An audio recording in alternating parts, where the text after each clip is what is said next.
ఇస్లాం చరిత్రలో మొహమ్మద్ గాని, దాని తర్వాత వచ్చిన తరం వాళ్ళు ఎవ్వరైనా కానీ, అల్లాహు పేరుతో ఎవరిపై యుద్ధాలు చేయలేదని, ఎవరి సొత్తు సంపదలు దోచుకోలేదని,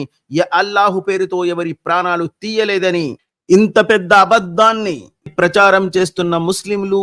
పాశ్చాత్య దేశాల వేషధారణతో ఇస్లాంను ప్రచారం చేస్తున్న కుహన ఇస్లాం వాదులు, వారి అబద్ధాలపై విస్ఫోటనంలా పేలే ఈ హదీస్ ఒక్కసారి చదవండి. ఈ విశ్వాన్ని మొత్తం సృష్టించింది కేవలం అల్లాహు మాత్రమే అని, ఈ భూమిలో ఆరాధ్యుడు కేవలం అల్లాహు మాత్రమే అని అంగీకరించే వరకు వారితో పోరాడి, అలాంటి వారిపై యుద్ధం చేయడానికి మాత్రమే ఈ భూమిపై పంపించబడిన వాణ్ణి అని చెప్పుకున్న ఈ మొహమ్మద్,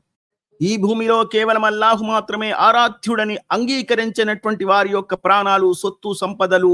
మా నుండి వాళ్ళు ఎలా కాపాడుకోగలరు